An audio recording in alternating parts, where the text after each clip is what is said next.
All right, continuing this. Actually, I laugh. I did a bunch of videos, but I think I was a little semi inebriated, so there was a lot of cursing. I really sounded like where I'm from with that, and I don't like that. I don't like having being like a thick foul mouthed native New Yorker. Sometimes helmet, yo. Now another band that was huge. Okay, with the D drop D tuning, right? When you drop the D, right? You I always forget if it's called the top string or the bottom string. I think it's the bottom string, but when you tune that down from the fifth fret to the seventh, you can play power chords with your fingers. Okay, so it also makes the sound heavier, lower, right? And of course, drop C is just doing that a step down further. But when you can play the riffs with one finger, the power chords with one riff, you can start playing the guitar like it's a drum. Well, this becomes your new metal, right? All Korn, Deftones, a Cold Chamber, right? You start getting this, and man, in the meantime, Helmet is great. This was huge, man. Meantime, that friggin' riff, remember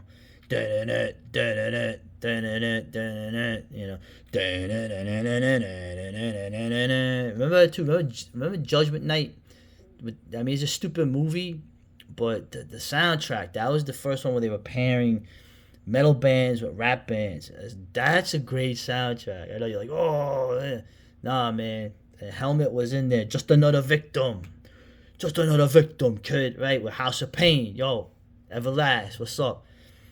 Danny Boy and DJ. What was it? Oh, how forget DJ Lethal, who went on to Limp Bizkit. Here's the other band with them and Sleep, Caius, right? Mackay, both from California. I didn't realize, of course, Caius, the two of the guys eventually go on to Queens of the Stone Age, right? Which was a pretty decent band actually at the time, in the 2000s. But Caius, right? Green Machine, the friggin' riff on that. This is when you started getting that, right? The stoner band, right? They do the slower riffs, or even that. These are kind of a jump. They kind of have fast riffs, but it was just like that sound where they're trying to have like the older sound. There's a lot of analog. When people are going digital, they're still using analog. They're using like the vintage amps.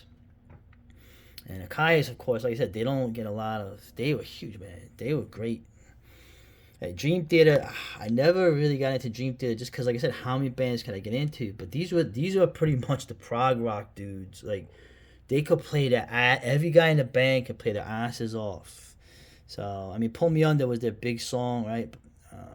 I remember also in the band, everybody could solo the drum solo. Mike Portnoy, the guy that used to be on that metal show, the Chinese bass player dude, the guy would do fret tapping like Eddie Van Halen on the bass. Even the keyboardist could play the keyboard solos like he's shredding as fast as any of the guitarist, the bass player, and the drum. So very impressive music. I can't remember anything that they really did, but my boy Nelly is a big fan of them though. Oh, okay, all right. A little controversial here. Okay, not the band, my opinion of it. Right, I actually like the first two Rage Against the Machine albums, with Evil Empire being the best.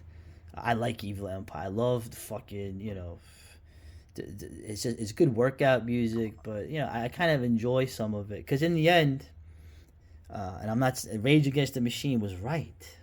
I mean, for totally the wrong reasons, and they're morons and they're bourgeois socialists. They made tons of money off Sony, so a big fake setup of your world now, right? But they were not wrong. It was an evil empire, wasn't it? Right? And of course, we all hate the fucking pigs, right? So it's Zach De La Rocca, what a joke. But whatever. It was fun, and like I said, "Bulls on Parade" is probably my favorite song from them. I fucking love that song.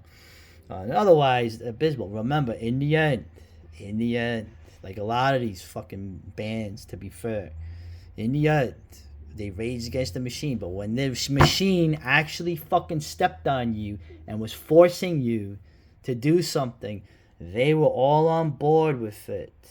Okay, they were all on board with it. Well, of course we are, because now the machine is the way we want it to be.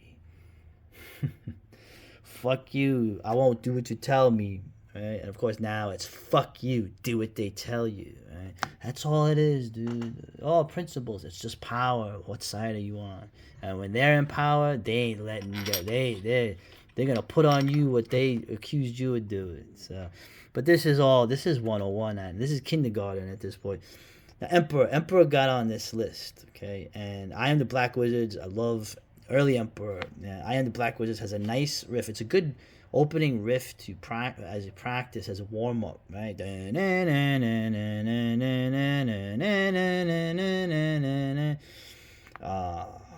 Isan's vocals, he's actually probably one of my favorite vocalists in black metal, and you know the way they did the savagery of the early stuff mixed with the melody, you know, right? Very, yeah, pretty much everything you can think of. But the problem I have is that Dark Throne's not on this list. Abortsum is not on this list. Like I keep saying, that's a sin. That's a sin. That's a sin against the Lord of this world. Okay, not to have Borutsum on there. You could argue that Emperor is the safe black metal band because Dark Throne has a little, they're a little controversial too at one point. So I wouldn't be surprised though if they wanted to, you know, if they thought about putting on there and Fenris was like, fuck off, you know. But yeah, not having a Borutsum, not having Varg on here is a sin. That's right, I said it. I know, yeah, you know me. Well, big deal. Of course you'd say that. All right, now here we go. Actually, when I did the video of this the first time, I got a little emotional. Type O Negative. Okay, just like the Smiths, a very tongue-in-cheek band. Believe it or not, they didn't take things that damn seriously. Peter, I saw Peter about a couple of months before he died. I saw him at Rock and Shock in Worcester, Massachusetts. There's a horror convention, but there's a lot of metal people there. Yeah, Rock and Shock. You had metal shows. And I saw him, and he didn't look good, but I wasn't sure what was going on. I said what's up to him, and he was cool. A very friendly guy. I remember seeing him decades before, man, at the Ritz, the New Titans on the Block. They were the second band that came on. He had cut his hair because he thought about becoming an NYPD cop, but it didn't work out. Thank God. Yeah, Peter, man, a scary looking dude. Or he was in Playgirl, right? So all the women and all the gays were like, oh, he's so hot. Meanwhile, the dude was a very sensitive, funny, very, you know, the guy hated himself, and there's a lot of things I can have. I feel you know that I had in common with him, except not being 6'5" or whatever. But yeah, the way that ended, man, and these dudes were fucking great. Talk about melody, heaviness, originality, right? Hilarious lyrics, right? They were hilarious. These dudes were like, these dudes were pisses, man. So they had that old Brooklyn sense of humor too. That's like all gone now. All these guys are gone. So I remember Kenny used to come into where I used to work to get sneakers. So, and also one thing I'll bring up about Type O, okay? Everyone liked them. Everyone talking about them, from Priest to everyone's. Oh, they were funny guys. When they first came out, Slow, Deep, and Hard before this album, and they were going to Europe, they were always saying, "Oh, these guys are Nazis." I remember the British bands, a lot of the crust bands, or the bands that were like the E-Rate bands. Oh, they're a white supremacist group because of, you know, what stuff he did in Carnivore, right? And also the fact that, yeah, they didn't like welfare criminal assholes that were destroying the city at the time that they were in. So you could imagine they didn't like that. Everyone in Brooklyn I knew growing up has been jumped or robbed or had stuff taken from them or their house broken into or their apartment broken into. So why the fuck you gonna like that? But they slandered these dudes really hard, you know. That's why they made that song one of my favorite songs, "We Hate Everyone," on that album. So I remember calling SLU and I wanted them to play the song "Kill All the White People," WSLU, and the guy's like, "Sorry, man, I can't do that." I go, "Why not?" He goes, "That's one of our red listed songs." I said, "What?" I said, "Come on, man, play "Kill All the White People." He says, "I can't, dude. I can't do it. It's a red listed song. I can't play with whatever's underlined in red. I'm not allowed to play." Oh, yeah. It's just funny, the memories I have of that. So I think they ended up playing friggin', you know, I forgot. Black number one probably. So anyway, rest in peace, Peter. Man, you guys were great, dude. And rounding out, Cynic I never heard of. You know, there was like I don't know. I just never really listened to Cynic. Entombed. Why they picked Wolverine Blues? I remember. Okay, we'll round this out. I don't want to make this video too long. We're getting there. We're more than halfway through. Wolverine Blues. I remember the cover of that. This is when like comics in the early '90s. The comics were huge. Like Marvel Comics, DC Comics, Defy. Was it Valiant? All this stuff. Comics were huge. So someone got the idea of the name of the album was Wolverine Blues. So Marvel Comics, they made a deal with Entombed to put Wolverine on the cover, okay? Which was, I thought, even back then, I thought was kind of fucking whack, okay? Of course, a couple of years later, the comics were going to have a lot of problems. They almost all went out of business with that. That's a separate story, but Entombed, man, that first album, man, Left Hand Path was great, you know? And then they sort of, Wolverine Blues was good. They got more rock and rolly, right? They went from the Swedish death metal buzzsaw sound, and they got kind of rocking, more grooving. It was actually pretty good stuff. So, but you know, like I said, in the end, you could argue too that they were influenced on the groove stuff that came later, but they're always going to be associated with the Swedish death metal.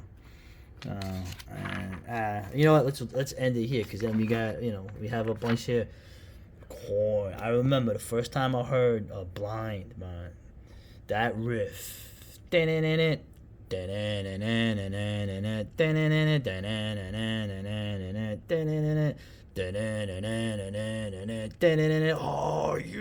ready?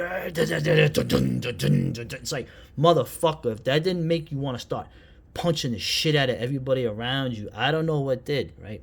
The whole idea, of course, was the gimmicks at the time. The 7-string guitars these were the first guys to play these 7-string guitars, which I think originally they were created for like shredding.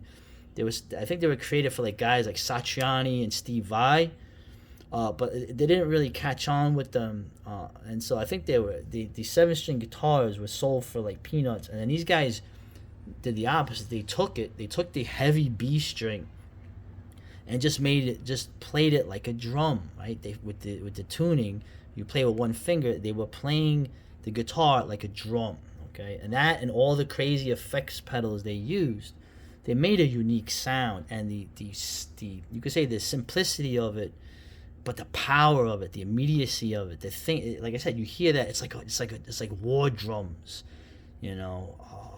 And of course, they would do the opposite. They would play like weird, discordant kind of stuff too. And the lyrics were like, you know, of course, Jonathan Davis. You know, the unfortunate part is when you went from the power of metal, or like the misanthropy of metal, to the kind of like, oh, I'm a damaged, fucked up person. You know, oh, you know, woe is me. It was kind of geared more towards that. In some ways, that was needed, I would argue. But Korn, man, you can't, man. That first album, you know, my favorite song on there is Fake. Remember Fake? Fake. Yeah, man. So and the way Fieldy played the bass, it was like you could hear the fucking strings like literally hitting the pickups, you know. But anyway, you know, I'll end it with this. Okay. Also, new metal, or whatever we'll call it, new metal. Okay. It really wasn't. The late '90s stuff was really developing. Of course, they came out in '94, right? The stuff, it became like the most hated genre, but the stuff, all that stuff holds up, man. It all holds up really good, okay? And a lot of people are starting to realize that, okay, the metalcore stuff doesn't really hold up as much now, okay, despite all the things. But the new metal, I would argue, they pissed off all the traditional metalheads. They fucking hated this stuff. But in terms of doing what you wanted, okay, making it where, you know, you dressed in all different ways, from like taking all the cues, being like Homeboys, or being like, you know, crazy goth glam horror monsters, or wearing masks, or just being like a dude that was a skater. It was interesting how new metal, and it was still the most popular. It was the most popular I think metal ever got, other than from like the 80s with like the hair metal stuff, which is another term I don't like. These guys did it, man. These guys did it. So And what was I going for lyrically? I have no idea. So, anyway, yeah, that's right. I like black metal and I like new metal. That's right. You'll meet me outside, son. Nah, just kidding.